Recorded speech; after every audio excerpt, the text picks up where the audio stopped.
Pronto. Então, começamos a gravar. Eu vou compartilhar a tela.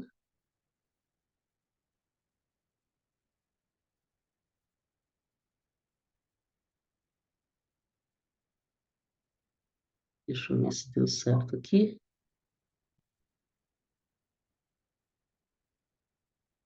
Ok, então. Muito bem. Então, recebemos hoje a arquiteta Daniela Paieiras. Daniela é diretora do escritório Paieiras Arch and Tech, que presta serviços de coordenação, compatibilização e desenvolvimento de projetos integrados em BIM. E ela é arquiteta e urbanista graduada em 2000 pela Universidade Federal de Santa Maria. Daniela possui mestrado em Engenharia Civil pelo Núcleo Orientado para a Inovação da Construção da Universidade Federal de Rio Grande do Sul, mestrado esse defendido em 2005. Em 2015, ela cursou Gestão e Prática de Obras de Conservação e Restauro do Patrimônio Cultural, lá no Centro de Estudos e Ensino Avançados da Conservação Integrada, na Universidade Federal de Pernambuco. Daniela possui sólida experiência em edificações de grande porte, seja na área imobiliária, corporativa e educacional, desenvolvendo desde 2013 todos os seus projetos em BIM. Em Brasília, ela atuou no desenvolvimento em BIM de um projeto de autoria de Oscar Niemeyer para a UTRF e também atuou no projeto de ampliação do Aeroporto Internacional de Salvador, na Bahia. E foi gestora do setor de construção virtual da Ambartec, que é uma empresa que tem um viés de tecnologia muito interessante, né, Dani? E está localizada lá em São Carlos, no interior de São Paulo. Então, agradeço muito pela tua presença, Dani. É uma alegria você estar aqui falando de um assunto que para a gente é muito caro, né?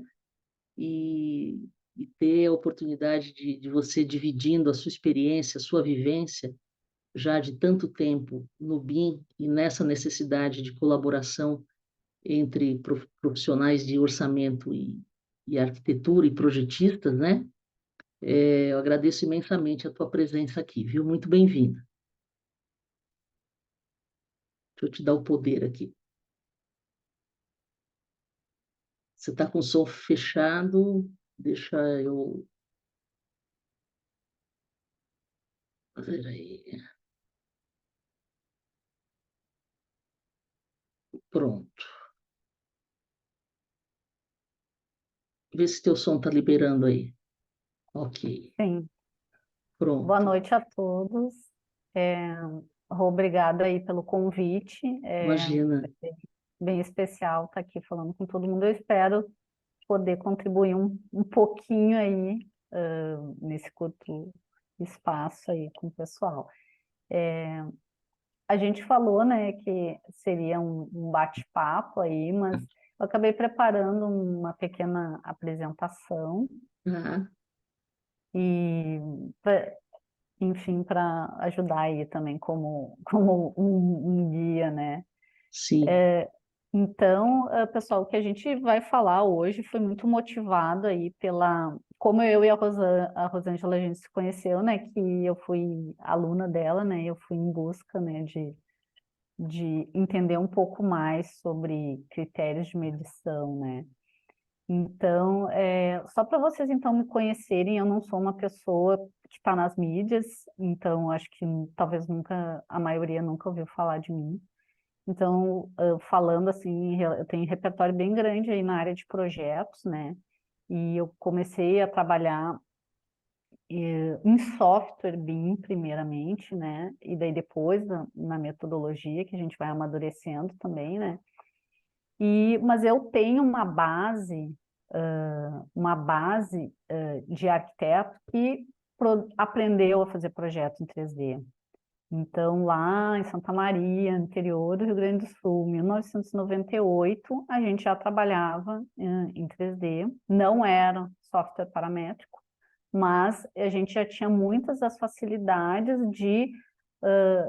dos elementos, né, e também de informação desses elementos. Então, eu tinha como fazer escada, esquadria, inclusive 20 anos atrás, nesse software era mais fácil fazer isso com a D do que é hoje. O que não tinha era muito essa questão da informação, né? Isso nem passava muito pela nossa cabeça, assim, como tem hoje, né? Mas essa questão aí que num primeiro momento encanta, que é o fato 3D, né? Fazer um projeto 3D, isso não chegou a ser novidade, né? Na minha formação, então eu cheguei a trabalhar também em 3D Studio, para fazer renderização no DOS, no Max, então, e eu passei, então, eu acompanhei essa mudança aí do mercado e a mudança dos softwares. Inclusive, na época, existia também o MiniCAD, o Vectorworks, que ainda existe, né, que também eram usados por alguns arquitetos. Então, só dando um cenário, assim, de que o BIM ou fazer projeto em 3D não é algo de só 5 anos atrás. E talvez vocês, a maioria aí, dependendo da idade, eram muito jovens, também nem sabiam, né? Então, eu acompanhei essa mudança, inclusive vi o Architectural Desktop acontecer, onde também foi uma primeira intenção, pelo menos que eu tive contato, né, de projeto paramétrico. Então, ele começava a ter essa questão da mudança 2D e 3D, né? E então foi bem interessante, né? Por incrível que pareça, e às vezes a gente que está numa cidade pequena, no interior, assim, a gente acha que a gente está muito defasado. Quando eu fui para Porto Alegre, é que me deu o choque de cultura, assim, de que todo mundo trabalhava, a maioria, né? Todo mundo não, a maioria, né? Trabalhava no AutoCAD puro, né? E simples, assim, ou seja, e daí eu tive uma dificuldade em me adaptar com essa nova metodologia, que era trabalhar apenas, né, com o 2D, né? Então, mas o bom de um dos lugares que eu trabalhei foi que uma dos meus colegas, ele fazia rotinas Lisp para o AutoCAD. Então, o sofrimento ele era um pouco menor, né? Então, existiam as rotinas, inclusive para fazer os blocos de vedação, para fazer assim automações, e eu acabei solicitando para ele várias rotinas para otimizar o serviço de arquitetura, né? Tipo, questão de cotas, áreas, coisas básicas assim que a gente precisa no dia a dia, né? Estamos aí em meados, né, da primeira década aí do século XXI. Meu primeiro contato com um software BIM que veio a ser o Revit foi em 2009, aonde uma construtora pagou o curso para todos os projetistas. Tipo, sei lá, 50 projetistas foram ter aula de Revit, e isso foi hoje a gente vê, né, depois do amadurecimento, que foi um erro, né, completo, começar o primeiro contato de alguns profissionais ser pelo software e não pela metodologia, né? Então, já começou, né, eu diria que errado, né? E daí venderam licenças, conseguiram, né, fazer essa movimentação, mas não foi para frente. Passando aí um pouco do tempo, eis que no escritório que eu trabalhava se ficou com AutoCAD puro, sem automação nenhuma. Eu já estava há 10 anos trabalhando também com o mercado imobiliário, já cansei. É um momento de mudança, né? Então, 2013, eu monto meu escritório, e nesse momento, daí eu também tenho um cliente que acho que seria, digamos assim, o sonho de todo mundo, no sentido de que ele não era aquele cliente da pressa, era um cliente residencial, era uma obra de restauro. Então, nesse projeto piloto, eu fiz a arquitetura toda, né, no software BIM, fiz as contratações das instalações e do ar-condicionado. Não tinha estrutura porque era restauro, e daí tinha o máximo estrutura metálica, que daí foi apenas modelada. Então, esse projeto ele não foi só o meu piloto, ele foi piloto de pelo menos mais 2 escritórios de instalações aqui em Porto Alegre, né? Daí, passando nisso, 2015, sim, eu fui ter aula, fui buscar, né, entender um pouco mais sobre, afinal, a metodologia BIM. Daí a gente já estava um pouco amadurecido, daí vou passar rápido agora, né? Daí eu fui para Brasília, trabalhei lá nos projetos, né, de grande porte, aonde o setor público, né, já estava solicitando que os projetos fossem entregues em BIM, muito por causa de quantitativo. Então era uma obra que tinha sido embargada e que daí todo o projeto estava sendo refeito, inclusive vendo o que tinha sido construído errado e o que seria feita a atualização de tecnologia, né? Daí, né, acabei fechando o escritório, daí fui para Brasília e fui depois para a Âmbar. A Ambartec, ela na época que eu estava lá, eles tinham a intenção da pré-fabricação, a pré-fabricação de elementos de água, esgoto e elétrica, né? E lá a gente fui para ser gestora do setor de construção virtual, onde a gente fazia as compatibilizações de projeto e modelagem. Então, a gente não desenvolvia projeto, a gente modelava, compatibilizava, emitia sempre lista de quantitativos no contrato bem grifado, sem critério de medição. Isso, guardem, reservem essa informação. Então, ali a gente também teve uma experiência muito interessante e fui desligada da AMBA, veio pandemia, daí eu veio já uns clientes já com demanda e fiquei trabalhando em consórcio, em parceria um tempo até que vamos reativar o escritório, vamos de novo, né, oferecer o serviço agora num cenário completamente diferente. Estamos falando de 2021 e 2013, né? 2013 era tudo mato, não tinha demanda. Então, um escritório assim, com o serviço que a gente oferece hoje, realmente não ia ter cliente assim naquela época. Então, hoje estamos aí nesse novo formato.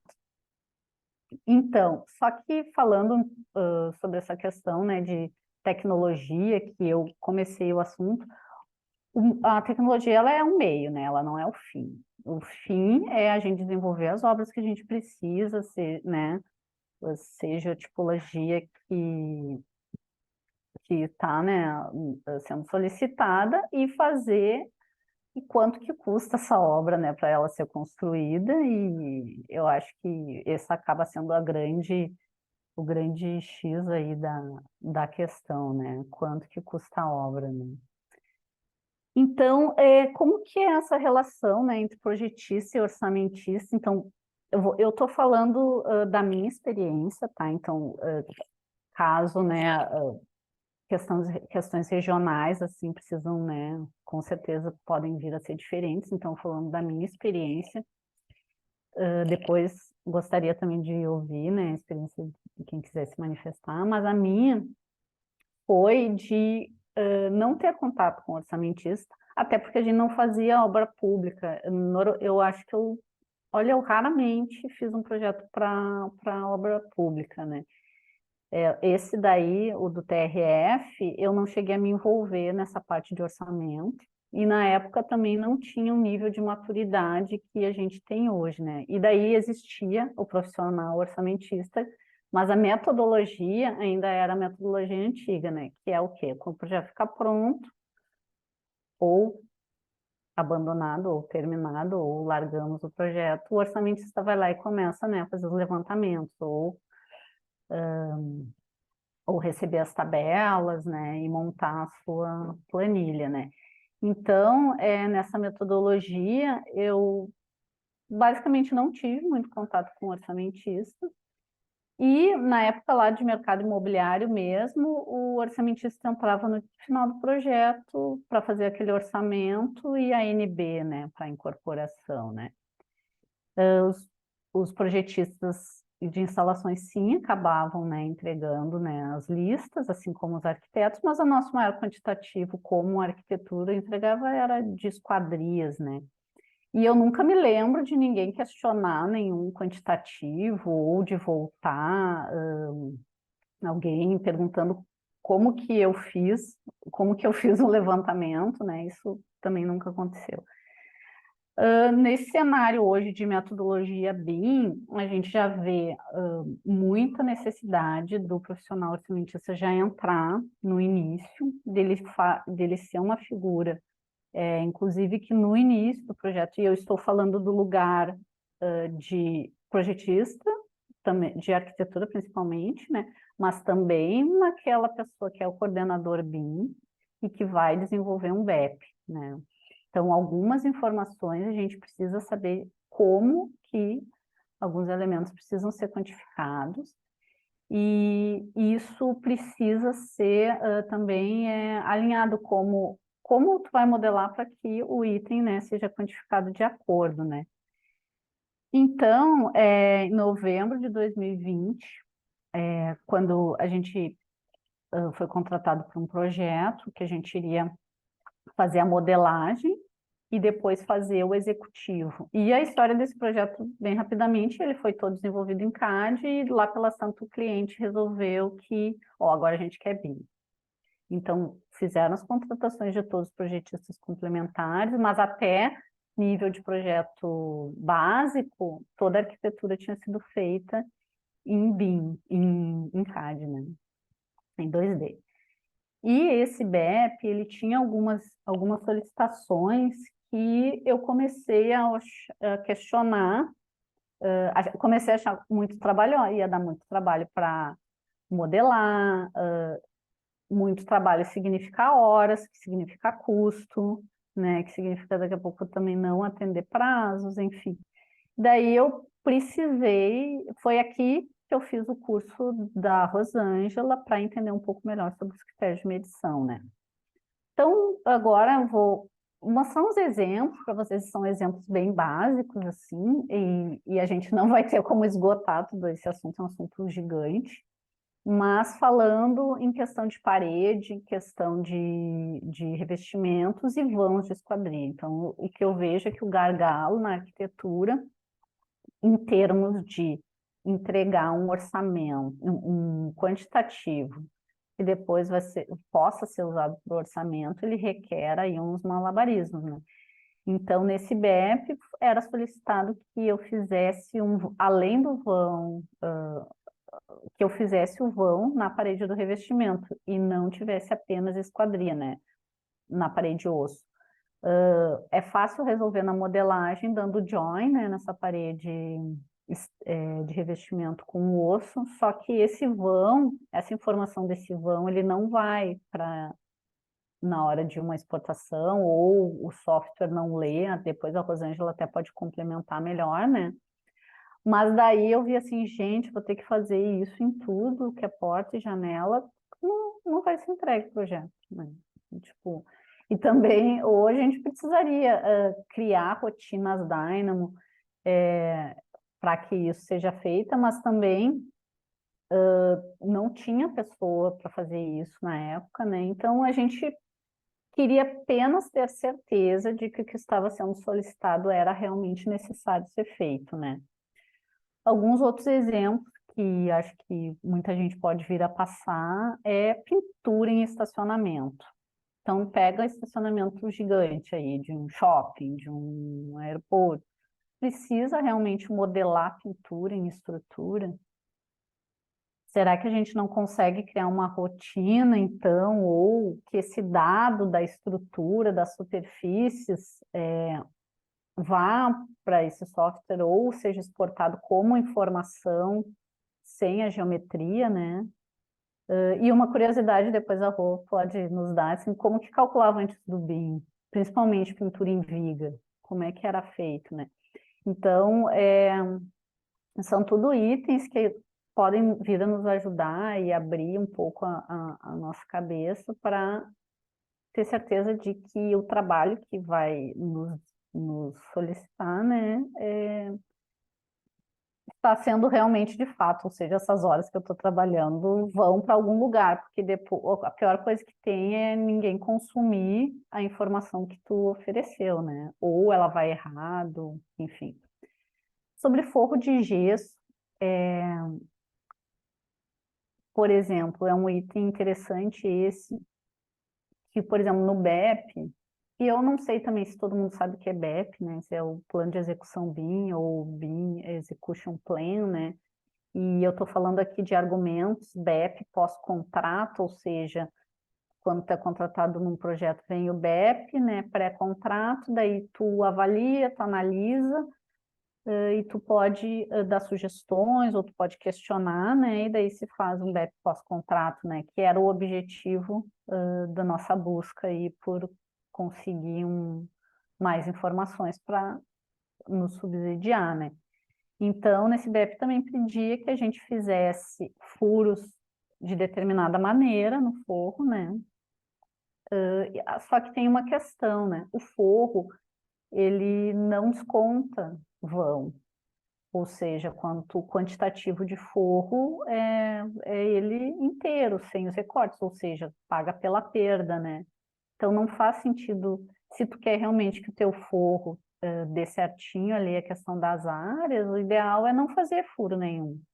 Então hoje a gente não faz furo nenhum e eu consigo ignorar esse clash, o clash dessas luminárias com... E a gente desloca um pouquinho a luminária para ela ficar mais para baixo. Então, é um jeito que, para mim, é mais importante ter a área do forro certa do que um vão que é facilmente ignorável, né, numa interferência, né. Sanca. Sanca é um item que aparece bastante, né, nos empreendimentos Minha Casa Minha Vida, ou de um padrão mais, assim, mais barato, né? E a dúvida é que a gente é a mesmo, o resultado final, né, da sanca é o mesmo, só que ela pode ser feita de várias maneiras. Aqui, além de eu saber como que ela seria construída, eu precisaria, além de saber como ela seria quantificada, eu precisaria saber como que ela vai ser realmente construída, né? E uma outra questão, a gente pode fazer composição nessa sanca, ou seja, colocar que a sanca ela também já está pintada, considerar porque a pintura é por metro quadrado, então também seriam sugestões. Quem que pode nos ajudar nisso, né? Normalmente, é o orçamentista da construtora, o setor de orçamentos, vai ter tu teve aí autonomia para montar a tua equipe, colocar um orçamentista para ser a pessoa que vai te ajudar, aqui ela também provavelmente precisaria ali um alinhamento aí com o padrão, com a engenharia, né? Como que eles gostariam que fosse construído, né? Sobre questão também de telhas, né? Modelagem de rufo, calhas. Muitas vezes, esse texto que eu coloquei aqui é um texto que veio da base de dados do cliente. Essa base de dados do cliente é algo bem importante, seria um mundo ideal se todos os clientes tivessem a sua lista, que nada mais é do que a lista ali de suprimentos, codificada, já com todos os elementos que são padrão, né, que são usados corriqueiramente, né, que já inclusive já tem o seu código EAP, né, para ser inserido no modelo. E aqui, por exemplo, numa busca que a gente fizesse nessa base de dados do cliente, eu já sei que, ó, a telha é completa, a cobertura é completa, incluindo roof, contra-roof, acessório, então eu nem precisaria desenhar roof contra roof, modelar roof contra roof. Eu modelo, talvez porque eu precise que apareça um detalhe, porque eu preciso que apareça em outras coisas, mas o código aqui, o código dessa telha já está contemplando, ou seja, ela é uma composição, né? E no caso das T, por exemplo, se ela estiver sendo computada nessa composição da telha, eu não posso computar a calha de novo, né? Então, eu tenho que botar um código para essa calha não ser computada, né? Então, são essas atenções que também a gente precisa ter quando, se esse elemento já está sendo computado uma vez, ele não entra de novo no jogo, né? E uma outra coisa que daí, nós, como arquitetos, vou fazer uma modelagem de telhado, eu não faço modelagem telha a telha. Mas o orçamentista, ele tem que considerar trespasse, ou seja, ele tem que considerar uma gordurinha, né? Então, eu vou fornecer uma área para ele, e daí, o que que ele vai fazer? Vai ter algum parâmetro que vai colocar essa diferença? Vai ter isso no software de orçamento? Então, aí também são essas diferenças que a diferença eu acredito que é pouca, mas que ela existe. Porque o cliente depois, isso acontece também, né? Ah, o cliente recebe assim, ah, mas tá dando diferença na área. Tá, mas é porque essa é a área do material que sai do modelo. A outra é a área que é a área do orçamento, do orçamentista, contando as peculiaridades do elemento e os critérios, né, de medição. Também isso acontece muito nessas questões de composição, acontece muito em instalações, né? Muitas vezes os acessórios estão todos incluídos, ou pode ter cliente que queira contar por peça, ou seja, por tubo, né, de 6 metros, ou não, é contínuo, pode pôr a medida total, né? Estrutura, também ele tem uma peculiaridade que normalmente a estrutura é feita em outro software, então às vezes as exportações elas acabam não vindo com todas as informações necessárias, ou essa informação está no outro software, está na prancha, mas não está no modelo. Por exemplo, no modelo Revit, tem que ver se eles conseguem fazer a exportação certinha no modelo EFC, coisas que acaba indo para a mão do orçamentista calcular, que é questão de forma, armadura. Isso, a armadura, ela normalmente está nas tabelas, né, nas pranchas, com o peso, né, do aço, que é o que interessa, e a forma também, provavelmente o cálculo por face, por área ali, não vai estar modelado forma, não vai estar modelada armadura, e o cuidado que a gente tem é ter como que são feitas essas, em que software é feito, né, essa estrutura, né, se ela é concreta, se ela é o TEC, o TQS, daí aí tem os vários softwares, né. Existem também o caso, né, por exemplo, quando o teu cliente, ele tem um padrão de planilha, é um padrão específico que tu tem que obedecer, né? Eu acredito que muitos setores públicos têm isso, né? Então, alguns clientes privados também têm, ou seja, não tem choro. A planilha é essa, o que tu vai fazer é inserir nessa tabela as informações, né? Quando essa informação vai para a tabela, é interessante, e isso a gente aplicou, num caso, isso na verdade veio até como sugestão do próprio cliente mesmo, para a auditoria, que tu colocar essa área, ela veio diretamente do modelo, ela veio indireta, ou seja, foi colocada alguma fórmula em cima, ou seja, o dado está no modelo, mas tu acabou fazendo alguma composição, fórmula e tal. Externo ao manual, significa que esse valor foi totalmente calculado pelo orçamentista em alguma outra planilha, em algum outro software, enfim. Então, eu particularmente, e até gostaria que a Rosângela ajudasse, é muito difícil a gente ter tudo no modelo, né? E muitas vezes a gente não tem o tempo suficiente, né, para revisar tudo, e outro para realmente colocar as informações que acabam vindo, né?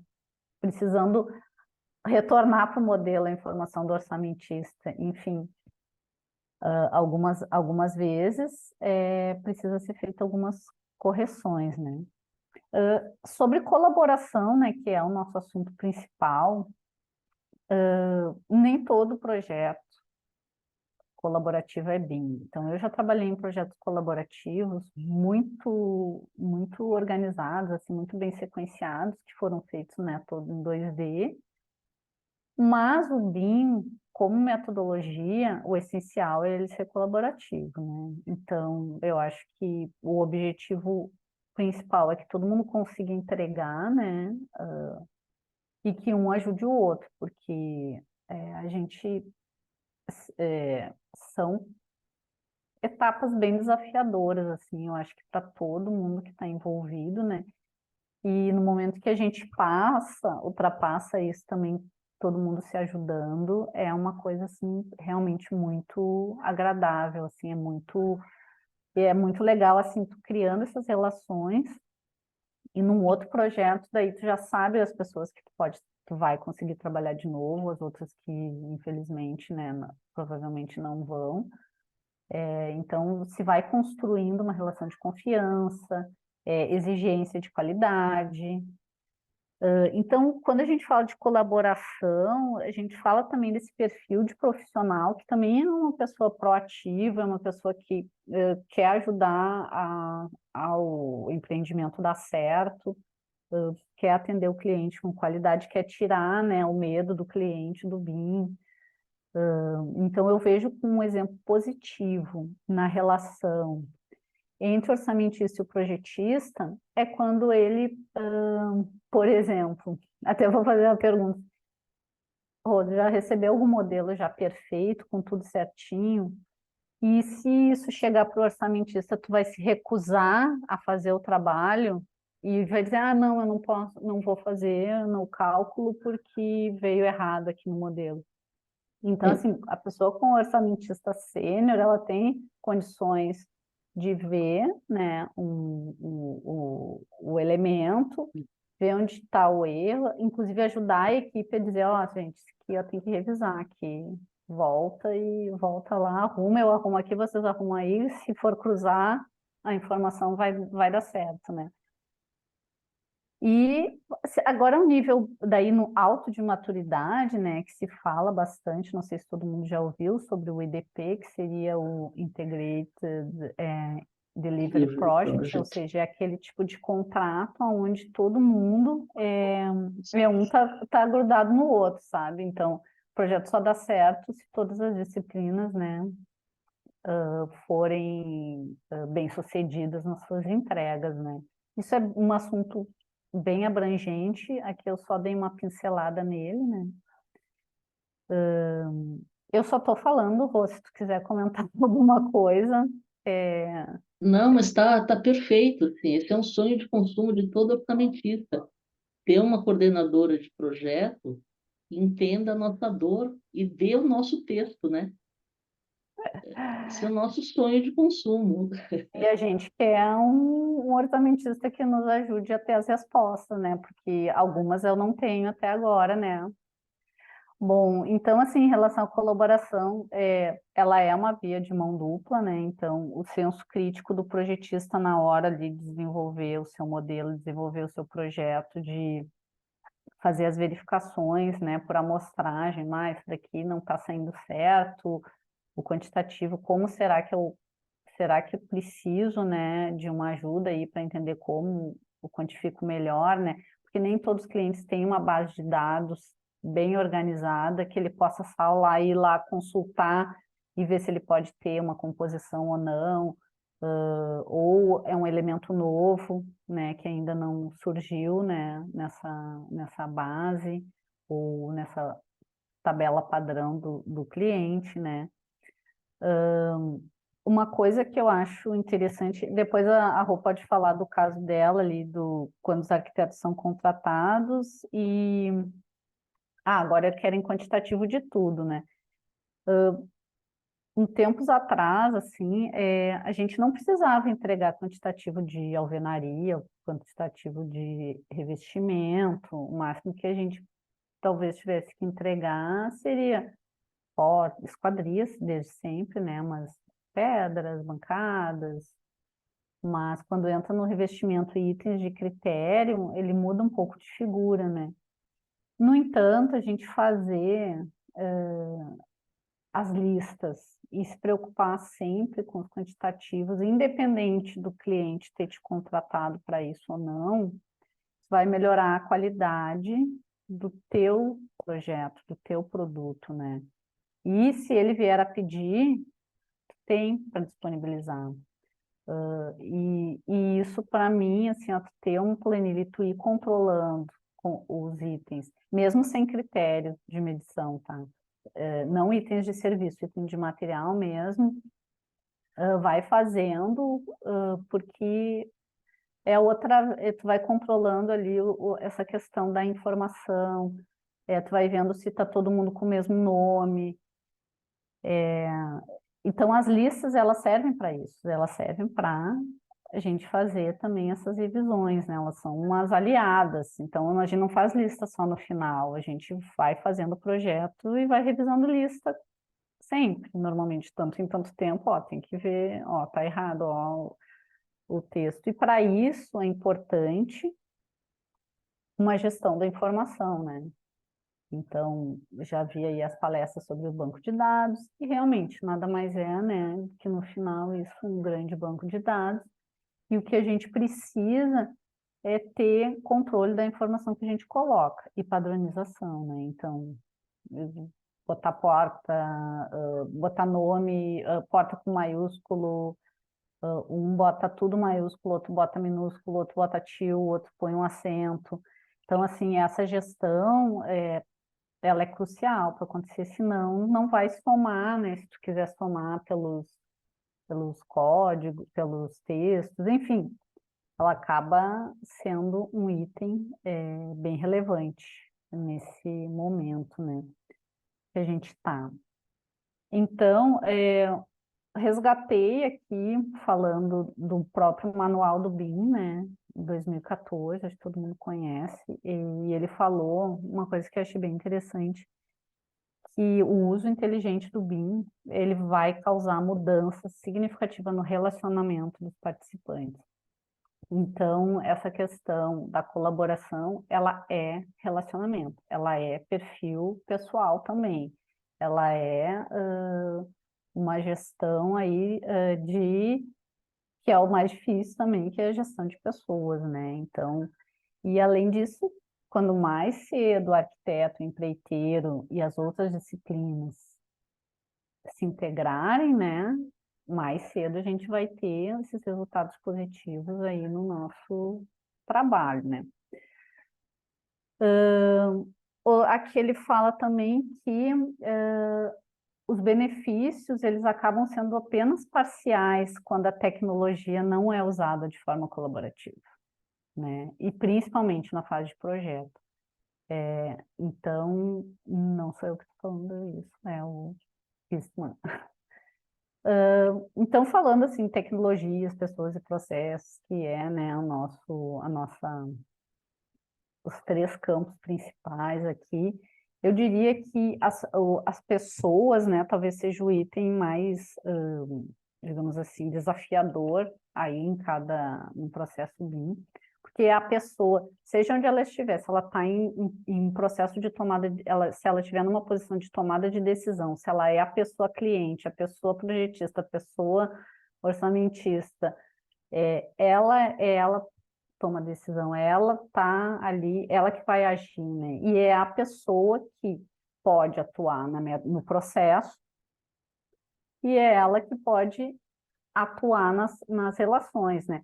Porque a tecnologia, e aí eu faço o link lá desde o início que eu apresentei para vocês, a tecnologia, ela não é nova. O BIM, o conceito BIM surgiu nos anos 70, ele foi como a gente conhece hoje o BIM, do que ele é mesmo, ele veio à tona assim nos anos 90, né? Mas trabalhar aí, seja de maneira colaborativa, e isso é um processo, né, de pessoas, de gestão, e eu acho que o mais fácil da gente superar é a tecnologia desse aí, né? E aqui só uma brincadeira para a gente encerrar, de um livro, isso daqui talvez alguém conheça, quem trabalha mais assim com criatividade, é de Hobby como um Artista, é o nome do livro, e ele fala aqui sobre a vida de um projeto, e ele pode ser a vida de um projeto BIM, né? Então, a gente começa achando que é a melhor ideia do mundo, né? Vamos mudar o mundo, vamos usar o BIM. Depois a gente vê que não é tão fácil, né? É um pouco mais difícil do que eu pensei, isso vai dar um pouco mais de trabalho. Tá bem ruim, né? Além de chato, porque ele pode ser muito chato, porque tem bastante trabalho operacional nisso, né? Daí a gente chega na noite negra da alma, né? Que é onde o projeto deu errado, né? Ninguém mais se olha na cara, todo mundo, né? Não deu mais certo.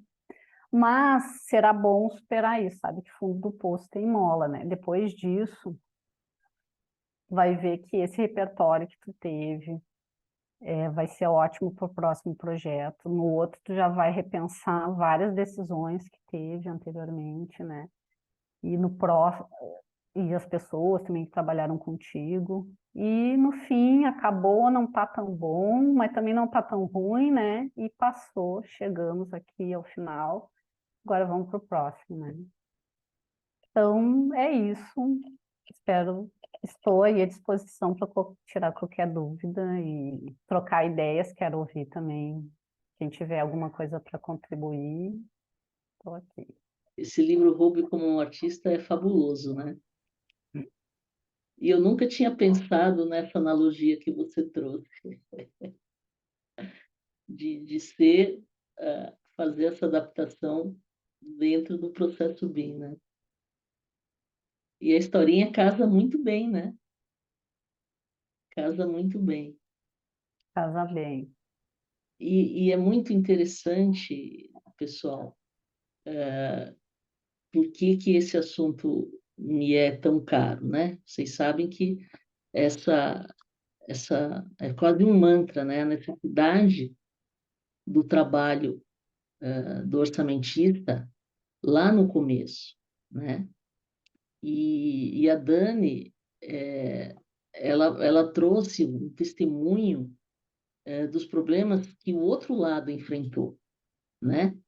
A questão de, das necessidades que foram colocadas, das solicitações que foram feitas a ela como arquiteta responsável, como arquiteta coordenadora, como coordenadora BIM do projeto, né?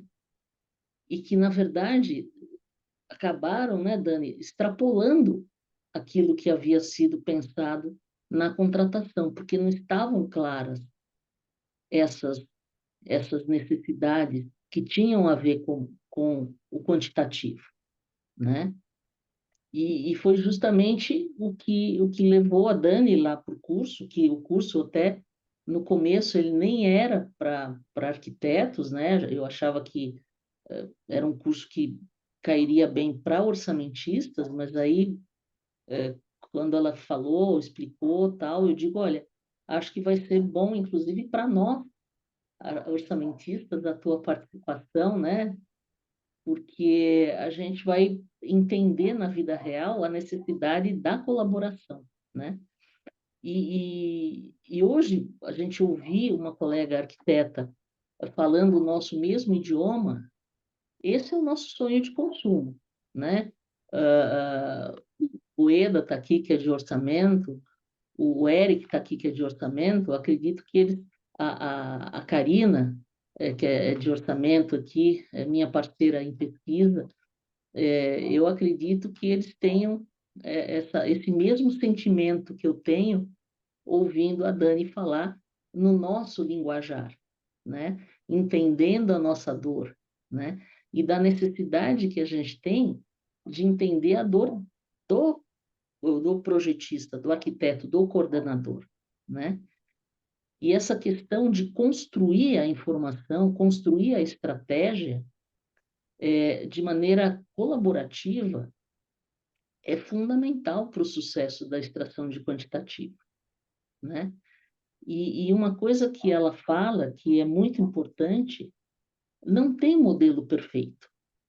Mesmo que o processo seja cumprido desde o início, né? A gente vai construir esse modelo perfeito através do trabalho colaborativo. E não dá para ser birrento e dizer assim, ah, não saiu o quantitativo, ah, se vira. Ah, você não consegue extrair quantitativo, é problema teu, orçamentista. O meu problema é para projetar.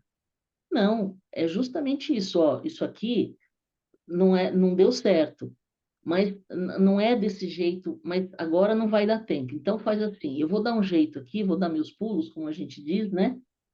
e a gente entrega, e aí você vai pensando aí. Ou então, não, deixa que eu faço isso aqui, a gente faz uma observação, né?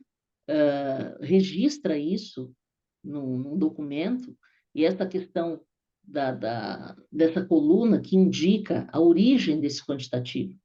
Se ela é uma extração direta, se é uma extração indireta, dentro do modelo, através da geometria ou de informação, ou se é uma questão que você tem que fazer fora, porque é um troço tão complicado que não vale a pena dar trabalho. Porque a gente também tem que ter essa real, né, gente? Uma coisa que eu vivo falando, que a professora Michele, lá da Universidade de Brasília, o M do BIM não é mágica. Então, não adianta a gente falar isso e esperar isso. Tem coisa que é tão complicado fazer que até que se pense numa solução, gente, vamos fazer do jeito que dá, né? O negócio dos vãos que a Dani falou, o software não resolve. Ou a gente monta a tabela fazendo uma configuração, né, Dani, para o software não descontar os vãos, e aí a gente faz essa operação lá no Excel, e aí a gente se vira, tá? Ou então você tem alguém do Dynamo e que entenda perfeitamente aquilo que você está dizendo, que vá criar uma rotina. Mas tudo isso, gente, faz parte do planejamento do modelo e custa. Então, a gente tem, o projeto tem dinheiro para a gente ter um consultor de Dynamo? Tem. Bom, então vamos procurar um colega nosso e vamos deixar esse cara trabalhando em paralelo com a gente. Então, todas as pinimas que a gente tiver, vamos botar ele em trabalho colaborativo, explicar e ver se o Dynamo consegue resolver. Beleza, já resolvemos. Olha, não temos dinheiro. Então, vamos estudar a estratégia. Quanto que isso vai custar para resolver no modelo? Nossa, isso aqui é o cão chupando manga. É o cão chupando manga para orçamento, mas a gente já tinha como fazer isso no 2D, que é o caso, por exemplo, que a Dani trouxe, a questão da viga do revestimento ou pintura das vigas de subsolo, Estacionamento. né? E como é que a gente fazia isso? Você desenvolve pelo projeto da estrutura. Então, de repente, você criar um revestimento, ou uma pintura, ou uma camada, e fazer essa modelagem, será que a gente já no nosso template do Excel não consegue fazer isso? Um Ctrl+C, Ctrl+V? Então, é esse tipo de colaboração que a gente tem que pensar também, pessoal, né? É do trabalho ali na parceria, né, Dani? Não é só na coisa bonita do BIM, né? Porque é muito bonito tudo isso. Mas você vê que o alerta, ele já veio lá do manual de BIM. Ou vocês começam a conversar desde sempre e todo mundo, ou vocês vão usar só a metade das possibilidades do processo BIM, né? Então, isso é uma coisa que a gente precisa levar para reflexão dessa mágica que todo mundo espera, né? Ontem até estava conversando com um querido também, que já esteve aqui com a gente, o David Shinkai, e ele fez uma postagem brincalhona no LinkedIn, né? De um orçamentista fazendo a extração convencional, né? Suando ali, e depois o outro todo feliz dançando no processo BIM, né? Eu falei, cuidado com a mágica. Ele falou, não, professor, eu sei e tal. E aí depois no texto, de fato, estava lá. E aí a gente estava conversando sobre isso, né? A necessidade da gente trabalhar esse fluxo, trabalhar esse planejamento, essa interação entre a coordenação BIM e os atores que fazem parte dessa equipe, né? Da gente saber o que o nosso contratante quer E se ele não souber, a gente ter essa questão da, do, do traquejo entre pessoas, né, Dani? E tentar tirar desse cara de saca-rolha o que efetivamente esse cara quer, né? Porque, às vezes, as pessoas acham que todo mundo sabe a dor do outro. Mas, no processo tradicional, cada um fazia o seu pedaço e pronto. O processo BIM exige que a gente compartilhe processos, né? E eu não sei se você concorda, Dani, eu acho que o trabalho colaborativo precisa incluir também o contratante, né? Ele precisa estar nessa turma também, né? Porque é dele que nós vamos entender o que a gente precisa fazer, né? Sim, só que muitas vezes o contador não sabe, né, exatamente Exato, os caminhos. Então, se a equipe levanta o problema e já chega com a solução, sempre o caminho que eu acho, né, o mais interessante. é. Então, a gente tem que ter essa disponibilidade, gente, porque não é uma jornada fácil, né? Você desenvolver um, um projeto do tamanho desse que ela estava coordenando, né? Que, enfim, uma questão ética não pode ser comentada, mas é um projeto muito grande, gente, muito grande. E que realmente rendeu alguns dissabores por conta dessas questões aí que eu acho que também foi um aprendizado para todos, né? Porque também a turma de orçamentos tinha uma expectativa, né? E é aquilo que eu brinco sempre, é a questão, a gente lida muito com a frustração, né? O cliente espera uma coisa mágica, né? O projetista faz o seu melhor BIM, e aí, na hora de um apresentar, ou apresentar o trabalho para o outro, não era bem isso. E aí os dois ficam frustrados, né? Mas faltou o quê? Faltou esse entendimento, né? Que vai resolver 100%, às vezes a gente chega bem perto, mas não existe um modelo perfeito. Esse modelo, ele é construído ao longo do processo, entre todos, né? Eu não posso dizer, olha, Dani, está aqui o meu quadro de requisitos, aí você se vira aí, e daqui uma semana você me manda um modelo que eu vou fazer meu orçamento. Olha, é isso aqui, vou te dar uma passada, aí qualquer coisa, vamos combinar uma data para a gente fazer um teste? Ou então, não, ó, Rosângela, vamos fazer o seguinte, na hora que a gente estiver nesse ponto, nós já vamos liberar para fazer um teste. É melhor para não acumular. Então, são coisas que, às vezes, de um trabalho para o outro, né, Dani, a gente resolve coisas diferentes, porque a situação é diferente, não tem projeto igual, né, gente? Não tem situação repetitiva, senão estava fácil, né? A gente criava um roteirinho e ia embora, né? Então, uma coisa que a gente pensou que deu certo no projeto A, nesse projeto B, a gente tentou e, putz, cara, não deu certo. E se a gente fizer assim? Vamos fazer assim, então. Esse aqui deu certo, ó, vamos fazer assim, né? Então, essa necessidade de planejamento ficou muito clara na palestra da Dani, né? A necessidade de entender processo e necessidade, né? E de trabalho colaborativo de verdade, né? Onde um segura o rojão do outro, no sentido de não ficar esperando, que isso também é uma coisa que as pessoas, elas, acho que se confundem um pouco, né? O trabalho colaborativo, né? Eu te falo o que eu preciso, você se vira e faz. Alto lá. A gente precisa chegar num ponto de equilíbrio entre todos, mas um precisa ajudar o outro, né?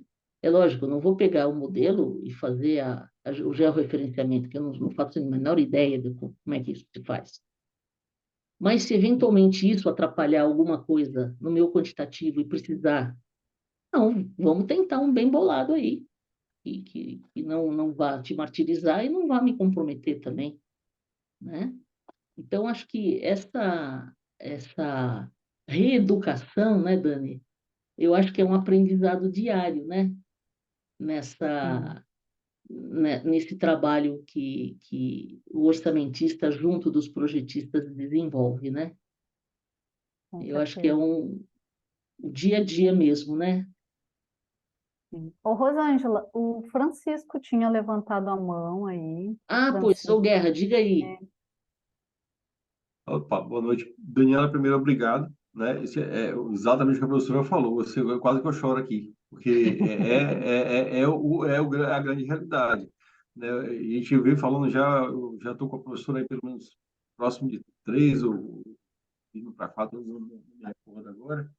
A gente quer falar desde lá de trás. Primeiro, planejamento, ponto. Acabou. 80-20 na veia aí. A única forma de reduzir aquela curva que você apresentou nesse gráfico da evolução do projeto do BIM é justamente colocando pessoas naquela curva, parando e reduzindo aquela curva.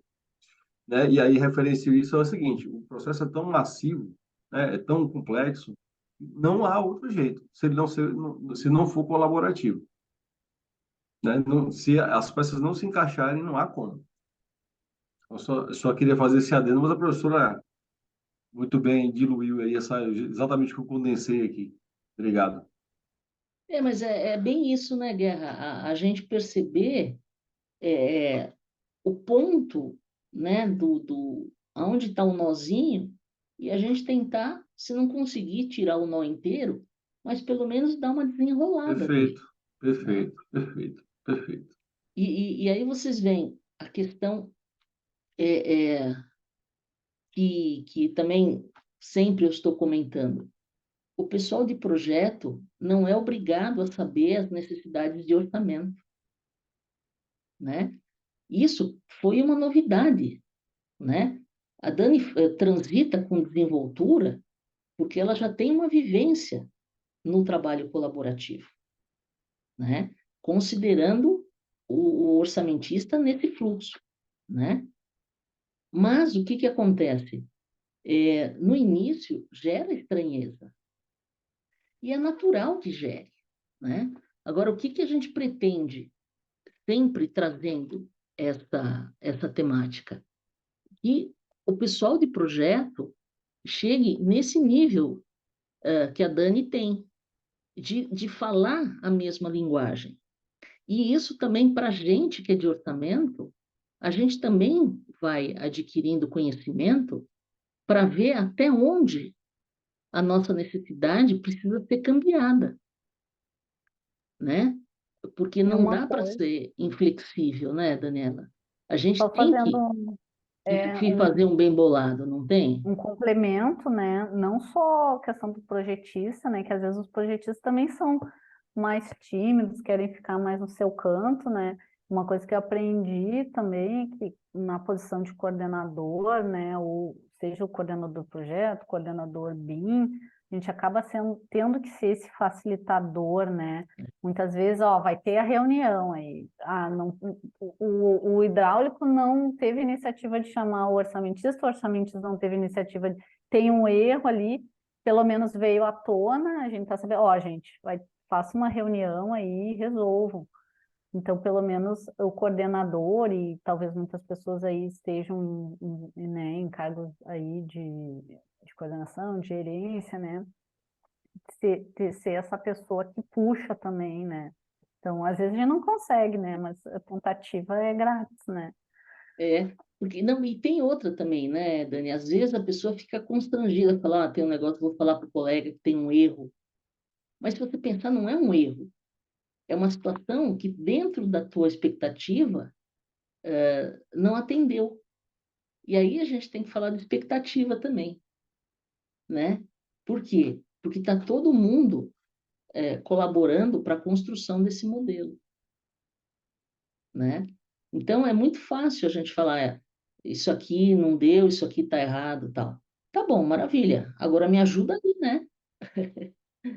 Como é que a gente chega num ponto que seja bom, né? É É aquilo que porque você falou, Não dá para fazer. Então, é o seguinte, deixa que eu resolvo aqui, eu boto na minha tabela do Excel e a gente toca o pau. Daqui a pouco a gente volta e pensa.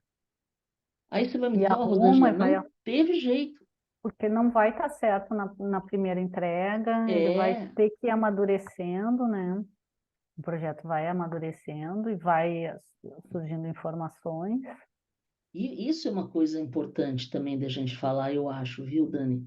Porque o pessoal acha que o BIM, inclusive para projeto, você aperta um botão. E agora com esse negócio de inteligência artificial, virou uma pastelaria generalizada, né? O ruim da inteligência artificial é que talvez ele venha a ser o culpado, né? Já que as pessoas, no momento que botar uma inteligência artificial, a culpa vai ser da inteligência artificial, É, mas é uma loucura, menina, porque não vai ser mais da não, pessoa, né? não é isso, né? Diga lá, Karina. Oi, estão me ouvindo? Sim, perfeito. Boa noite, professor. Tudo bem? É, tudo ótimo. Eu achei muito interessante a parte que ela falou, né, eu vou desenhar esse telhado e, na verdade, não preciso desenhar o roof porque a gente sabe que faz parte de um conjunto, né? Realmente, né, que a gente sempre falou, eu vou desenhar um gesso porque eu não preciso desenhar a laje porque eu sei que a laje vai estar lá. E é aí que a gente vai sofrer no quantitativo para retirar a tabela do BIM. E aí, como você sabe, porque ela tem noção do orçamento, então ela vai ter a preocupação de colocar lá, porque sabe que é importante, então tudo bem. Mas é que a gente sempre fala, nem todos os projetistas pensam dessa forma, né? Exato. Como alguns projetos que a gente vê. Não vou desenhar a laje porque não é importante, porque o que vai apresentar para mim na maquete é só o gesso que eu vou colocar lá, que eu vou representar, então tá ótimo. Mas aí ele não vai ser útil para nós do orçamento para tirar a tabela, né? É, E aí essa, quando essa visão sistêmica, essa visão macro, né? isso, O pessoal aham. esquece um pouco. É, Esquece um e pouco. aí que é onde para nós ainda não está sendo possível fazer, né? A retirada certa de quantitativo para a gente conseguir ter a certeza de que aquilo vai bater, porque no final não vai dar a obra não vai bater com aquela quantitativo, que a gente vai pensar, foi um erro de contabilidade na entrega, foi um erro de preço, foi um erro de valor, foi um pedreiro que fez isso, foi um E aí funcionário que fez começa, né? aquilo, e aí começa a virar um bolo, só que na verdade foi aquela tabela lá que a gente pegou errado, É, né? E nem todo um projetista ainda pensa assim para a gente conseguir utilizar essas tabelas como deve ser, e é que nem a professora fala, nem todos os projetistas têm que ir lá e assistir uma aula de orçamento para entender isso, né? é mais Mas fácil deveria ser o básico, né? manter um profissional na sua turma ali nesse processo, né? Sim, mas deveria ser o básico, como ela falou, né, no curso que ela fez lá, que na verdade o curso de Revit ele apresenta a ferramenta, ele apresenta ali o que que qualquer um que entra ali consegue fazer. Ele não dá um curso específico, não existe um curso para ensinar como deve se projetar, como deve fazer, os cuidados que tem que ter para a nossa área ainda. É, E é aí que a gente ainda está engatinhando, né? exato. E uma coisa que também eu acho importante a gente falar aqui, não sei se todo mundo percebeu, aquelas indicaçõezinhas que a Dani mostrou, aquilo ali é a lista de serviço da base de composição de preço do cliente dela. Então, a partir dali é que ela fez a estratégia, o planejamento de modelagem BIM, porque no caso, por exemplo, que a Karina trouxe, não havia a menor necessidade dela fazer a modelagem dos rufos nem das calhas. Por quê? Porque na composição, aquela conta precisava só da área de projeção. Se ela não Sim. tivesse esse entendimento, o que que ela ia fazer? Né? Ela cantou essa bola para gente. Ia perder horas fazendo a modelagem, ia extrair quantitativo, e esse quantitativo, se esse orçamentista também não fosse antenado, porque tem orçamentista que não é antenado, viu, gente? Apesar de ser sua obrigação, ele não vai lá atrás do critério de medição.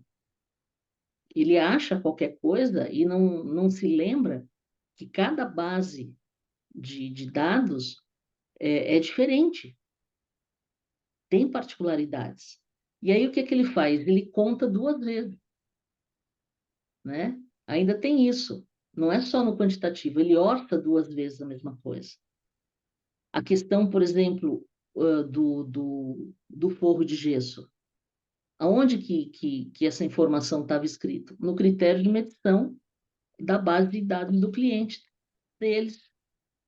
Então, eles criaram uma estratégia para tirar o quantitativo que o orçamento precisava, mas sem que isso fosse um trabalho absurdamente. Eles criaram uma estratégia de ver o que era mais importante e como se ia atender esse requisito para orçamento, né?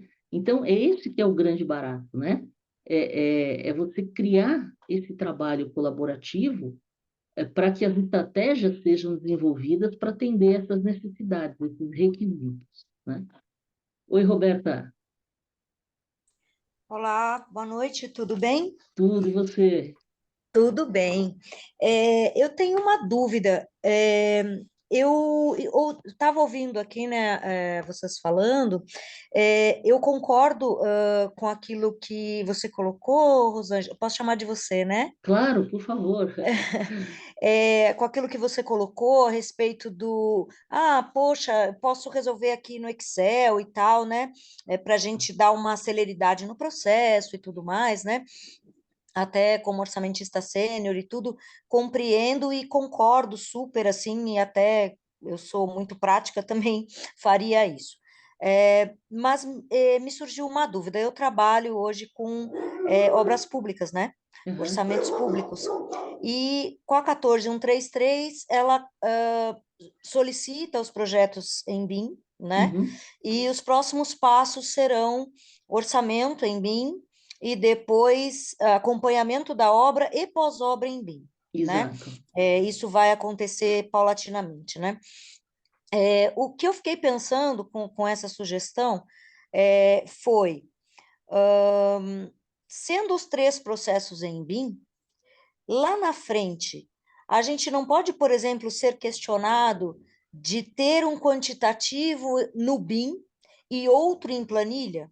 Porque se a gente faz essa parte que eu acho super válido, mais uma vez, tá? Eu acho super válido, mas eu me preocupei, isso assim, ouvindo você falar e pensando no meu dia a dia, tá? Claro, Eu claro. fiquei imaginando, será que a gente não pode ser questionado por um TCU, um TCM lá na frente, de um quantitativo que chegou em BIM de uma forma e na planilha foi colocado de outra forma?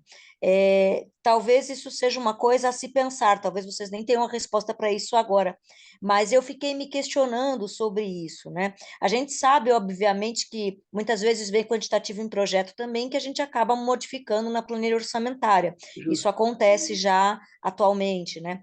Mas no caso do BIM, será que eles não vão querer que o fato de ser BIM faça com que batam esses valores, né? Por ser um software e ser um processo, né, que deveria ser feito junto? Eu fiquei me questionando sobre isso. Queria questionar se alguém já pensou nisso, se isso está sendo trabalhado, se isso já foi comentado em algum fórum, não sei. Foi uma coisa que veio na minha cabeça, Sua- relacionada ao meu dia a dia aí, e ao futuro que eu estou prevendo aí em relação ao BIM e essas situações. E desculpa se falei demais. Não, imagina, a sua pergunta foi incrível, incrível, né? E eu concordo com você, Roberta, concordo. Mas aí, o que a gente falou é o seguinte, não é que a gente vai deixar desse jeito, mas a gente tem prazos, né? E às vezes, para a gente atender um prazo, a gente cria essa estratégia. né? Então, não que a gente vá deixar assim e vá passar por cima, né? Algumas coisas, eu acredito que a gente não consiga 100% resolver. Essa questão do critério de medição, por exemplo, no desconto de vãos, né? Se você pegar, por exemplo, você trabalha com obra pública, talvez já tenha orçado para a Prefeitura de São Paulo. A Prefeitura de São Paulo tem um critério de medição para desconto de vão de alvenaria, que é diferente das argamassas, que é diferente das cerâmicas. Então, em cima da mesma superfície, a gente tem que gerar 3 quantidades diferentes, né? O BIM não tem a menor noção do que nós estamos falando, e ele é incapaz de fazer essa conta. Então, o que a gente vai ter que fazer? A gente vai ter que criar essa indicação de que isso está atrelado a uma outra forma de extração de quantitativo, que ela vem do modelo, tá? Eu tenho uma máxima, que talvez você já tenha ouvido, nem tudo precisa estar modelado, mas tudo precisa estar no modelo. Então, a gente tem essas informações em formato, em outro formato, que não um formato geométrico. E acredito que, se o TCU acompanhar, né, eu não acredito que eles façam isso, né? Mas que um dia a gente tem essa situação. Eles vão saber ler e vão entender que, a partir do próprio critério de medição e de conhecimento mínimo que seja do processo de quantitativos feito por software de modelagem, eles vão entender que essa estratégia faz sentido. E eles vão aceitar. Tá? Por quê? Porque, tecnicamente, a ferramenta não tem como prover essa informação dentro do processo de extrair quantitativo, né? E aí você fala, mas e um software especialista, tá? O Visus, por exemplo, você consegue fazer 3 extrações em cima do mesmo objeto. Só que isso dá um trabalho tão grande, Roberta, mas tão grande, que eu não sei, e eu questiono isso com o pessoal da AutoQI mesmo, de quem eu sou uma fã número 1, e tenho uma proximidade muito grande, inclusive para testar o software, né? Eu não sei se vale a pena a gente se matar tanto, né? E o Orça Fácil, ele ajudaria nesse caso? O Orça Fácil é a mesma coisa, porque, na verdade, o software especialista, ele lê informações que vêm do software de modelagem. A gente consegue fazer alterações, mas sempre por fora. A gente criando situações, né? Então, a menos que a gente, em algum momento, tenha uma mudança de conceito do critério de medição, uma coisa que eu também não acredito que tão logo vai acontecer, eu acredito que os tribunais, viu, Roberta, eles vão entender, desde que a gente faça isso de maneira correta, né? E documente isso de maneira que eles tenham o quê? Como rastrear isso. Assim como a Então, gente consegue fazer com que eles rastreiem numa planilha de Excel, a gente pode fazer com que eles rastreiem dentro do modelo e joguem isso para uma memória de cálculo dentro da estrutura do software também. entendi. Na realidade, assim, me veio essa pergunta porque, por exemplo, você falou da prefeitura, eu trabalho numa gerenciadora que trabalha para a prefeitura. E me veio isso justamente porque eu vou iniciar agora um processo onde eu tenho parte dos pagamentos prefeitura, parte dos pagamentos CEF. E se você Putz, pega a tabela SINAP, tabela CIURB, é outra tem, coisa. tem, é outra coisa, são outras formas de medição. E aí você mistura, porque se você não tiver o item em uma, você usa da outra. E como é que É. você joga tudo isso dentro do software, sabe assim? Então eu Então, fiquei me questionando essa como fazer questão, isso dentro do BIM, né? Assim, para chegar nesses processos que são casados, né? Esses processos que são complementares. Eu acho bem complicado e tem que criar uma rastreabilidade realmente bem consistente, assim, né? Eu fiquei me questionando justamente por causa do momento até que eu estou Não, mas, vivendo. mas você tem a coberta de razão, porque você vê, dentro de um processo convencional, você ter duas bases de dados, você tem que fazer duas coisas. Você, se tiver, se você for pagar, se você for orçar aquele serviço com base do SINAP, e se for um serviço de revestimento vertical, você tem que descontar 100% do valor. Se for pela tabela da CIURB, você tem que fazer os descontos lá conforme os 2 metros ou não. Então, já são duas regras diferentes no item de baixo, por exemplo. Então, você já vai ter um pepino, né? Na unha, você já vai ter um pepino. E que você já vai ter que alertar e fazer talvez até uma ressalva para você mesmo, amanhã ou depois, se for questionada, porque eles vão questionar daqui 5 anos, que a gente já fez 300 trabalhos adiante, né? Então, a gente costuma aqui deixar recado para a gente mesmo na memória de cálculo, né? Você calcula computar isso dentro de um processo BIM. Você tem que fazer uma mandracaria, mas Ok, deixar isso obrigada, viu? registrado. Mas Sim, foi extremamente muito pertinente obrigada. a tua colocação. Eric, Oi, boa noite. tudo bem? Não, falando, tá tudo certo. Novamente, aí, com relação a isso, esse apontamento que a própria Roberta fez também, eu acho que outra questão dentro dessa questão de levantamento de quantitativo em BIM é que nos modelos, dependente de qual software ele saia, né, seja de um modelo de arquitetura ou de engenharia, a gente vai ter vários tipos de quantitativos dentro de uma mesma propriedade, né, de uma mesma família. A gente Isso, aqui é extremamente defensor do Visos, por exemplo, igual a Zanja já falou, também trabalho com ele. E se eu recebo, por exemplo, algum tipo de modelo do Eberic, que seja, o Eberic ele exporta uma propriedade já reconhecida como área de forma, diferente da área de forma se você for levantar direto pela geometria. pois é. Então, automaticamente você tem duas áreas de forma se você quantificar de formas diferentes, né? E não necessariamente nenhuma delas está errada, porque o É, software está levantando uma e você está levantando outra. Então, cabe a gente a definir qual vai ser esse critério, né? Os modelos nunca vêm da forma mais ideal, pelo menos para a gente aqui, até porque muitas vezes ainda o orçamentista é contratado depois do projeto, lá no né? final, é. E aí acontece que a gente tem que criar esses critérios de medição dentro do próprio software, né? Hoje, trabalhando com Viso, mas não sei o que vai ser de softwares novos aí para frente, né? Então, assim, até para o próprio TCU, por exemplo, vai ser difícil de dizer esse critério estava certo ou estava errado, porque Sim. eu tenho uma área de forma e 3 áreas de forma, às vezes, no mesmo elemento. E às vezes, como você bem falou, todos corretos, né? Às vezes não, normalmente todos corretos, né?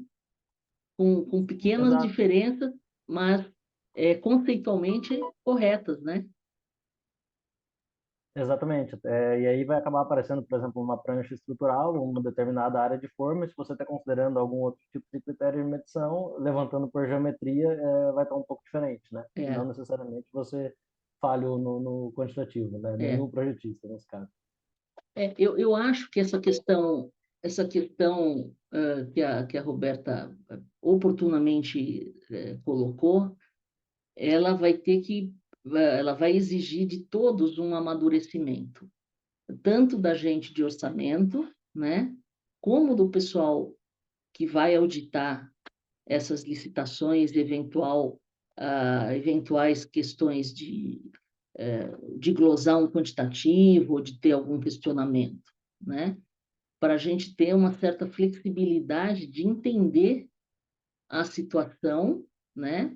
E fazer essa análise e entender o que o software fez, né? E ver que isso também está adequado, que pode não dar o número exato, e se a gente pensar no 2D também, as diferenças entre um quantitativo e outro, elas ocorrem. É muito raro você duas pessoas levantando exatamente o mesmo número. É muito raro. As diferenças acontecem, elas precisam estar numa margem de mais ou menos 5%. Isto é adequado, né? Então, eu acho que a gente vai ter que ter um amadurecimento de quem vai fazer essas análises, entender as fontes da informação, né?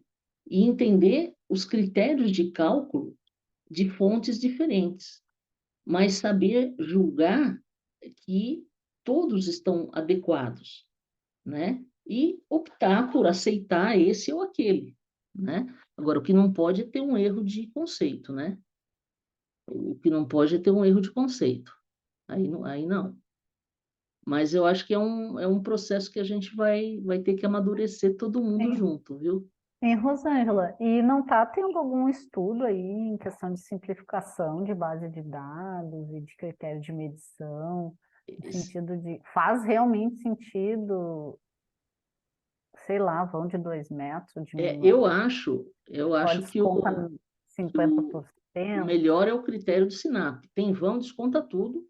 Pois é, Ou você é. paga por metro de requadro, ou você deixa isso diluído na quantidade de tempo e paga isso como mão de obra. Mas nós temos pelo menos 32 bases de dados no país inteiro, públicas. Quem é que vai contar isso para eles? Quem é que vai comprar essa briga? A questão é justamente essa, você tem uma base única, né? É. Que você converse com todo. Isso seria o melhor dos mundos, né? Resolver o Eu não problema de sei todo nem mundo. se uma base única, mas um critério único, né? Exato, mas, professor, eu penso o seguinte, aí é talvez um devaneio que eu tive aqui outro dia, justamente pensando nessa ótica. Se o governo estabelecesse, né, ou se fosse possível ele estabelecer justamente o critério, ou seja, qualquer empresa fornecedora, óbvio, estou falando aqui de materiais especificamente, não estou falando do processo como um todo. Materiais é uma coisa bem complexa, inclusive.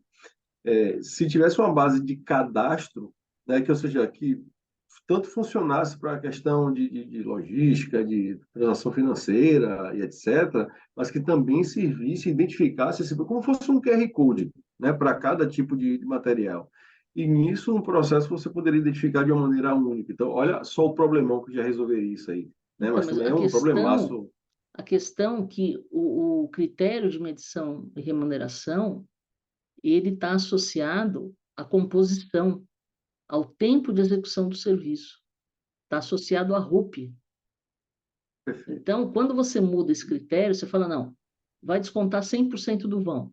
Você vai ter que fazer a correção dessa RUP, né? Sim, Eu claro. acho que ao longo do tempo, posso estar enganada, mas tenho dito isso, vai chegar uma hora que todo mundo vai esquecer dos quantitativos, vai se adotar o que vai ser extraído do modelo, qual seja, sempre desconta 100% do vão, e isso aí vai ficar por isso mesmo. Só que o que acontece? Vai ter que avisar o cara que vai fazer a medição na obra que ele vai com a cabeça. O cara, pensa assim, o cara é fiscal há 30 anos. Ele já tem o critério de medição na cabeça. Ele tem o critério de medição na cabeça. Ele vai chegar lá, ele sabe que até 2 metros quadrados não vai ser descontado. Só o que passar de 2, faz de conta.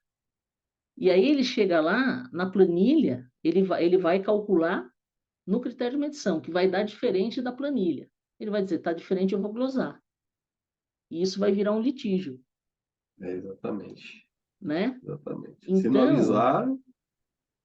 deixa eu ver aqui. Mas aí é o que eu falo de ser colaborativo, né? Não tem para onde correr. Não, mas eu acho que... Aqui, deixa eu ver o que a Roberta escreveu aqui no chat. São várias bases no mesmo contrato. Aí, exatamente, é aí que fica complicado. Um critério único de preço regional. Então, mas aí é que está. Que a medição também deverá ser em BIM. Então, mas aí, gente, aí é que está.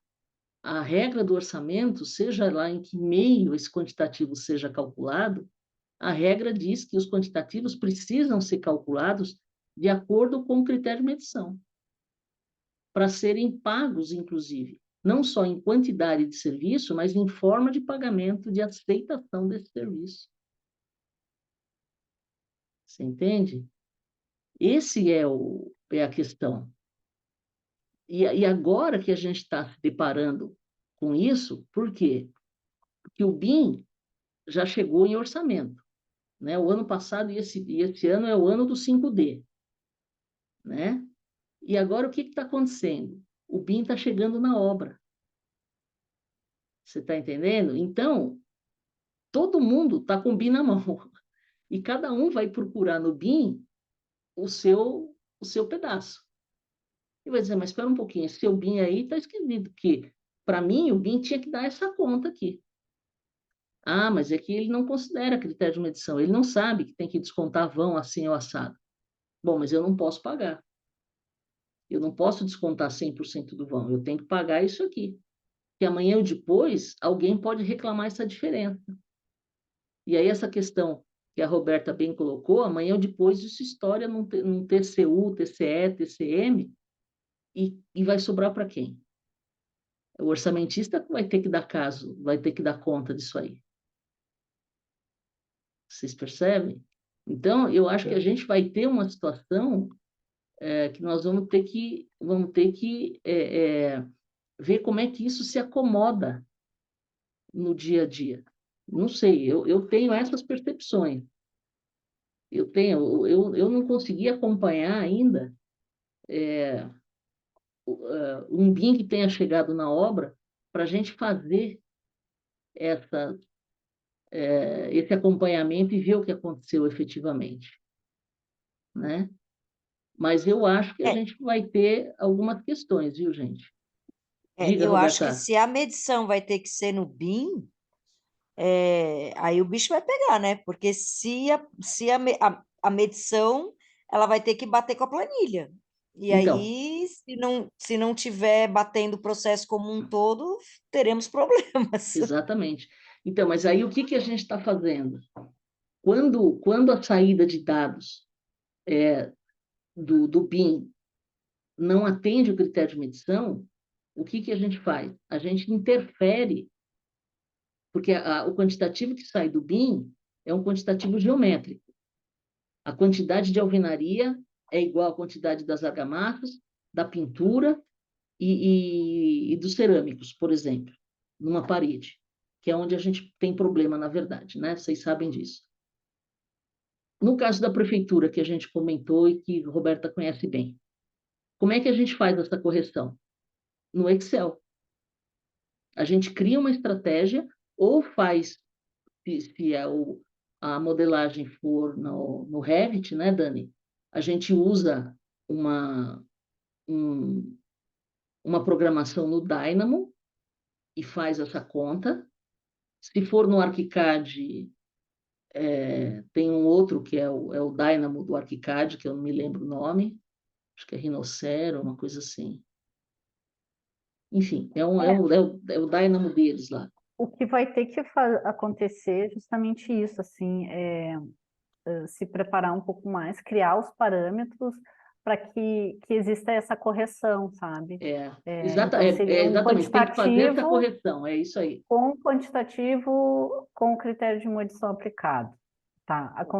Por exemplo, a gente teve um projeto aí que a gente fez isso, para alguns funcionou, para outros já não deu tão certo, então existe jeitos de fazer, só que tudo leva tempo. Exato.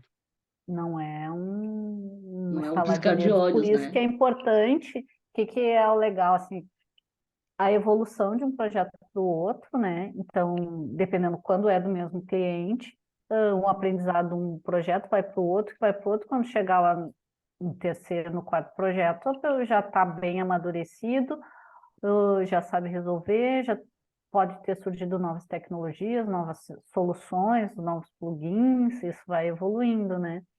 Mas essa pergunta da Roberta é completamente pertinente, sim. Pertinente, né, Dani? E o que a gente fala é num momento onde a gente ainda está com muitos projetos piloto, ainda não está toda a cadeia preparada. É.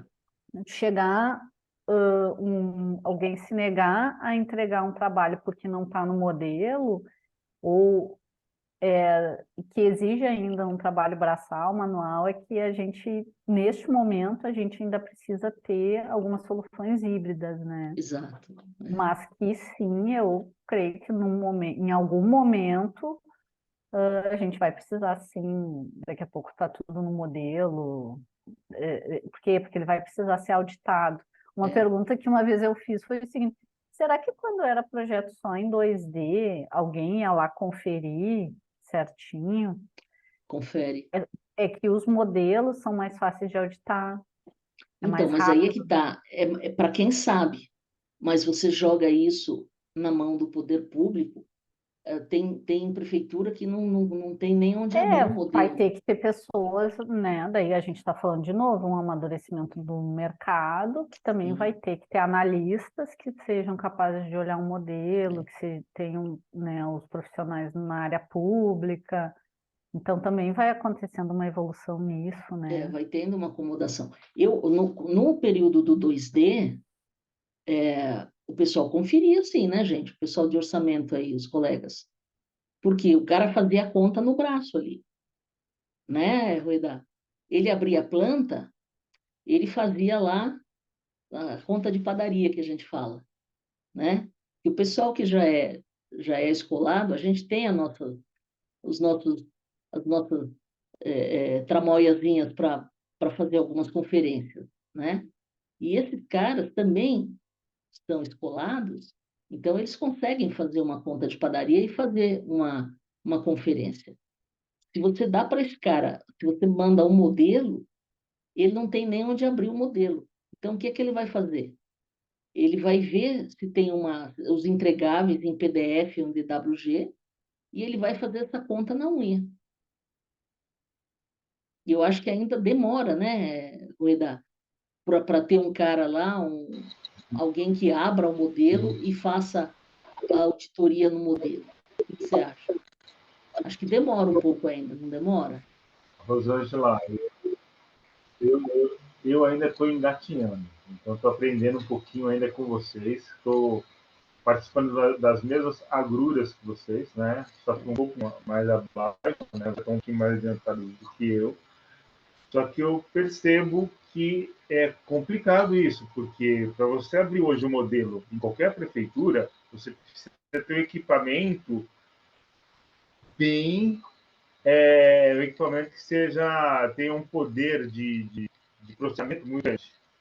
E nem todas as prefeituras, nem todos os locais têm essa capacidade, né? Exato. Então, a hora que você falou, se eu não tenho condições de abrir isso, eu vou lá, pego o meu PDF, pego o meu WG, imprimo e vou montando. Exatamente. A minha famosa A na frente, escalinha tem que aqui, nem tá aqui, ó. Né? A gente é das antigas, né? a Canetinha Roberta, colorida e tudo. é, que nem a Roberta falou, como é que ela vai trabalhar nesse levantamento com dois processos diferentes de medição? É. Cara, isso parece que buga a cabeça da gente, tá? Eu acho que Né? vai Poxa dar vida, era muito tão bug, simples viu? antigamente. E Vai dar. assim, e Porque assim, antigamente, só É. complementando o que vocês estão falando aí, uma outra coisa que tem me chamado a atenção é o seguinte, a CEF, por exemplo, ela tem uma equipe que está trabalhando nisso. Ela tem uma equipe que está montando o BIM, que está se especializando no BIM, que está fazendo. Eles montaram uma equipe para isso, tá? Para Isso. criar essa questão de critérios, de medição, e também eles estão criando os códigos e tal, de acordo com a SINAP, tá? Isso está rolando na CEF. E isso, o próprio time da CEF está fazendo isso. Eles criaram uma equipe para isso, O né? GEPAD Isso é 2 uma e 3. situação. Isso é uma situação. Eles que abriram terças de BIM desse ano. Isso. Aí, quando tu pega a prefeitura, por exemplo, cada gerenciadora está criando o seu. Seu, Entendeu? E aí, assim, a tabela é a mesma. Se todo mundo tem que usar a mesma tabela, a prefeitura tinha que fazer o mesmo. Criar uma equipe que fizesse criasse esses códigos, pelo menos das tabelas de CIURB, como a CEF está fazendo, que aí tu tem uma base. Aí cada gerenciadora pode trabalhar da forma que achar melhor ali, né, nos meandros, em cada processo em si, né, porque os processos são bem diferentes, mas assim, a base, a orientação, É a ela tem que ser mesma, a mesma para o né? BIM. O BIM, ele exige que você tenha uma padronização maior. É. Se a gente não fizer essa padronização das tabelas CIURB, a gente vai sofrer muito, porque Mas exige uma padronização muito maior, o BIM exige essa padronização muito maior, é, né? Então, eu acho que a gente vai sofrer bastante em algumas prefeituras aí. E isso eu estou falando aqui, prefeitura de São de Paulo. São Você Paulo, que é uma imagina outras prefeitura prefeituras, antenada, que né, em tem lugares dinheiro. menores, É, enfim, é, né? E a 14133 é uma lei federal, então, é assim, para todos, né? é uma, é uma, é uma, é uma padronização, uma coisa que eu acho bacana, eu acho que vai melhorar muito, acho que a longo prazo isso vai trazer muito mais É. rastreabilidade, se Deus quiser, aí é o que a gente está imaginando, mas Esperamos, vai né? trazer, né, uma melhora aí de controle e tudo mais, mas todo mundo vai ter que se engajar mesmo, de É. verdade, e a padronização vai ter que acontecer, porque se não acontecer, a gente vai acabar ficando na mesma, né? A gente não vai sair Vai ficar dessa coisa do, marcando não passo, dá, não é. consigo, não dá.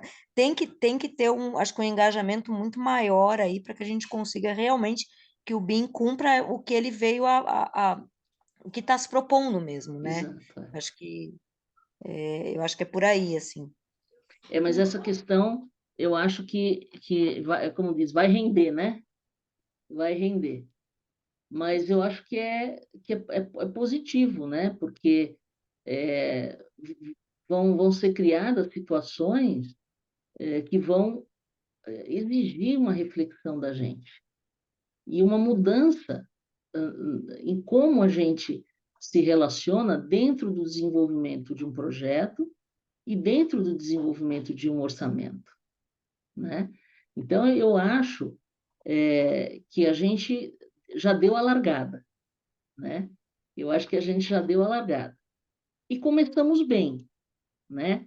Porque, por exemplo, você vê, há 3 anos atrás, né, Dani, havia uma certa estranheza a necessidade do orçamentista no processo de início de modelagem de um projeto. Hoje, o pessoal já consegue entender o que nós estamos fazendo lá nesse começo de conversa. Então, em 3 anos, a gente já teve um avanço, né? Agora, vamos ter ainda muitas questões para debater, como essa questão que a Roberta trouxe, né? A questão que o Eric comentou, a questão que o Rueda trouxe, como é que estarão as os diversos órgãos públicos, né? Não só prefeituras, terão condição de abrir um modelo, terão formação, serão treinados para fazer essa auditoria, ou vão ter que partir para o 2D para não parar o processo? É, e falando que o ideal seria que a gente estivesse falando em modelos IFC, né? Fora isso, Não não, abrir não proprietário, né? Que as prefeituras consigam abrir em outro, porque daí tu fala a mesma linguagem, tu não sabe exatamente. quais os softwares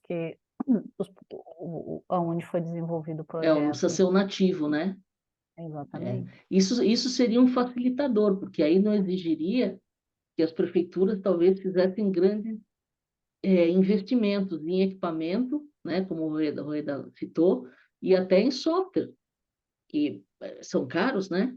Então, se o IFC também, que já começa a ser um pouco melhor compreendido, não compreendido, mas o entendimento que precisa se usar, né?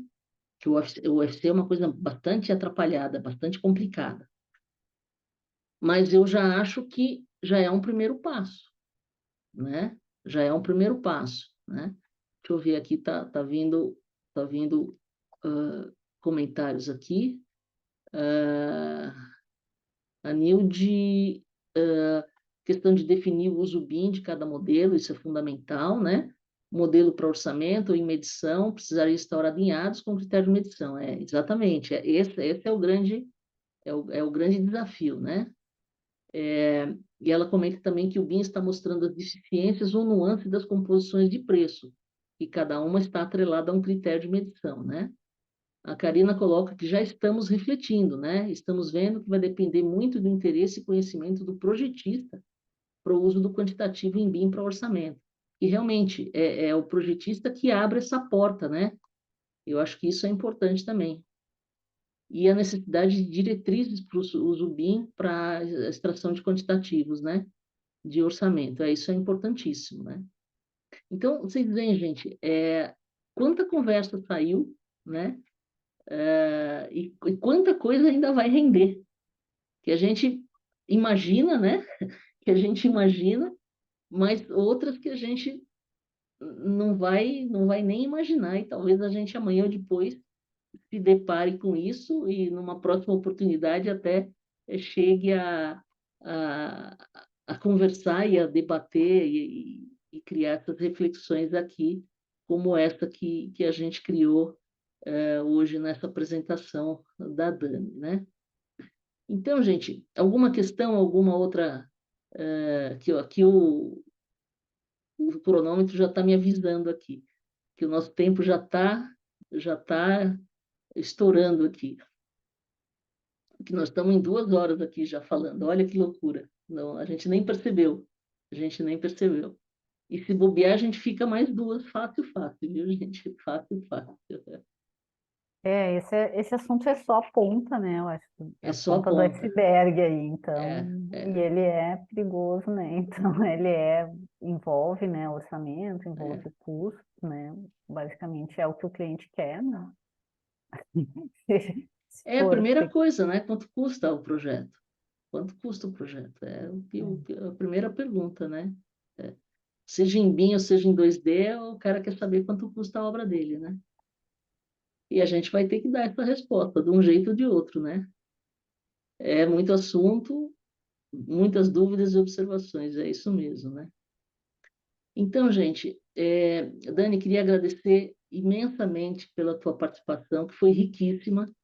É um assunto que, como eu disse no começo, para mim é de extrema importância fazer essas reflexões e trazer alguém de arquitetura, de coordenação BIM, para dar o seu entendimento dessa necessidade que é tão importante, né? E que isso sirva aí para abrir caminho para outros colegas da coordenação e da arquitetura que ainda não tenham compreendido essa necessidade, né? Para ver que não é uma coisa da cabeça do orçamentista, né? Que a coordenação BIM propaga esta mesma situação, né? E que faz parte do processo, né? Então, eu queria te agradecer imensamente pela apresentação, pela palestra, que foi incrível e tocou em pontos que são muito importantes para o desenvolvimento do processo orçamentário, né? Agradecer a participação de todo mundo, o pessoal de orçamento aqui, que sempre contribui, né? Que são assuntos que nos interessam imensamente, né? Porque é o nosso dia a dia, né? Ver o pessoal aqui falando, muito assunto, adorei o bate-papo, disse a Roberta, muito obrigada pelas reflexões. Luiz Antônio, parabéns, muito interessante. Rueda, Daniela, parabéns pela apresentação. Karina, muito bom. Nilde, agradecendo a todos, foi muito bom. Muito interessante, outros pontos de vista, isso é sempre importante mesmo, né? O Tiago, parabéns, ótima conversa e participação. Deixa uma boa noite para todos. Então, agradeço de coração, Dani, muito obrigada, agradeço a eu, todos. eu E que agradeço e espero aí ter contribuído um pouquinho e muito, adorei também as considerações de todo mundo. Acho que é isso aí, gente. Precisamos, né, trocar essa informações. troca é Porque muito rica, né? É muito rica, né? Então, gente, Muito obrigada. muito obrigada. Um grande abraço, Dani, a todos os amigos que estão aqui com a gente todo mês, né? E semana que vem, na primeira quinta-feira agora, na próxima quinta-feira, tem quintas de orçamento, né? E aí vamos falar sobre BDI e o que muda no BDI, apesar de, por enquanto, não muda nada, né? Com essas mudanças aí na coisa dos impostos, que muita gente está me perguntando. Então, vou fazer uma rápida explanação sobre isso, a título ainda de especulação, né? Porque a coisa do governo sequer foi aprovada, né? Mas o povo já está ansioso para saber o que é que muda no BDI. Então, vamos falar sobre isso também. Tá bom, gente? Muito obrigada, boa noite, um forte abraço para todos, viu? Um beijo, Tá, tchau, gente. tchau. Obrigada, gente. Obrigada. Obrigada, Dani. Tchau, tchau, boa noite a todos. Tchau, boa Obrigada, noite. Roberta. Tchau, tchau. Abraço, pessoal.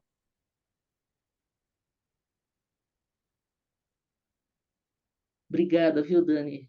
Foi nota 1000, viu? Muito Não, eu que obrigada. agradeço muito aí a oportunidade. Você vê, E vamos falando. é um assunto que interessa muito para o Penso. pessoal. Uhum. Porque é muito vivo, né, no dia a dia. E você vê todo mundo, de alguma maneira, está Muita envolvido com dúvida. orçamento. É muita dúvida. A gente É, tem dúvida sempre. então é um assunto Obrigada, que Ron. A gente vai falando. combinado, então. Um Um beijo grande. abração. Obrigada, gente. Tchau, Tchau. tchau. Tchau, tchau.